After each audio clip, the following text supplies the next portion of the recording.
NEET ও net পরীক্ষার দুর্নীতিতে BJP সরকারকে চাপে ফেলতে ময়দানে নামল তৃণমূল ছাত্র পরিষদ। তৃণমূল কংগ্রেসের ছাত্র সংগঠন তৃণমূল ছাত্র পরিষদের ছাত্রছাত্রীরা এবারে কলেজ ক্যাম্পাস থেকে সরাসরি কেন্দ্রের মোদী সরকারকে তুলোধনা করলেন এবং কেন্দ্রের মন্ত্রীদের, যে সমস্ত বিজেপির বড় বড় নেতা মন্ত্রীরা এই দুর্নীতির সঙ্গে যুক্ত, তাদের পদত্যাগেরও দাবি জানালেন তৃণমূল ছাত্র পরিষদের ছাত্রছাত্রীরা। তো প্রিয় দর্শক, তৃণমূল ছাত্র পরিষদের ছাত্রছাত্রীরা বিজেপি সরকারের বিরুদ্ধে এবং কেন্দ্রের মোদী সরকারকে কিভাবে তুলোধনা করলেন এই নিট পরীক্ষার দুর্নীতিকে নিয়ে, এই ভিডিওটি ধৈর্য ধরে শেষ পর্যন্ত দেখুন। তৃণমূল ছাত্র পরিষদের ছাত্রছাত্রীরা ঠিক কি বলছেন।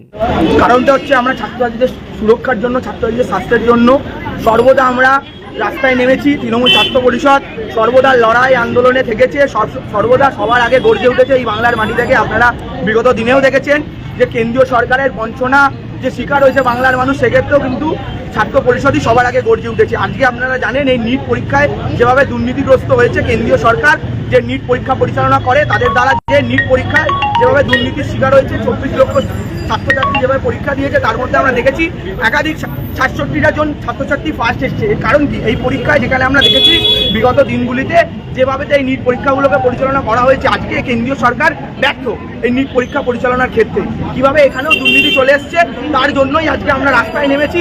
আমরা চাই যে যারা দোষী তাদের অবিলম্বে শাস্তি হোক।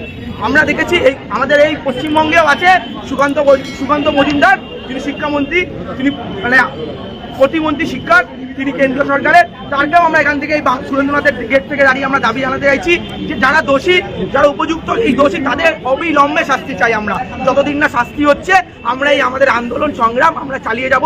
বিগত দিনের মতো আগামী দিনেও তৃণমূল ছাত্র পরিষদ তাদের লড়াইয়ের ভাষা দিয়ে মানুষের কাছে পৌঁছে যাবে এবং ছাত্রছাত্রীদের সুরক্ষার জন্য তাদের স্বার্থে সর্বদা তৃণমূল ছাত্র পরিষদ রাস্তায় নামতে প্রস্তুত।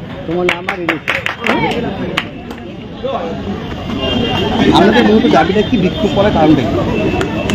আমাদের বিক্ষোভ করার কারণ হচ্ছে আজকে যে আমাদের স্টুডেন্টসের ফিউচার ইজ ইন কোয়েশ্চেন, ঠিক আছে? তো আজকে যে নেট ইউজির যারা এক্সাম দেওয়ার জন্য প্রস্তুত ছিল, এতজনের ক্যাটাগরিতে যারা ওরা অত হার্ডওয়ার্ক করে এবং কনসিস্টেন্সি যারা ওরা প্রিপেয়ার করেছিল, আজ অল অফ আ সাডেন বা বিগত অল অফ আ সাডেন যে বলা হচ্ছে আমাদের এক্সাম ক্যান্সেল হয়ে গেছে, তো তাদের যে হার্ডওয়ার্ক ওইগুলোর দায়িত্ব কেন, তাদের ফিউচারের দায়িত্ব কেন?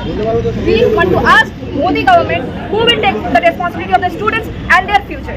We want to ask it and we want the answer of it.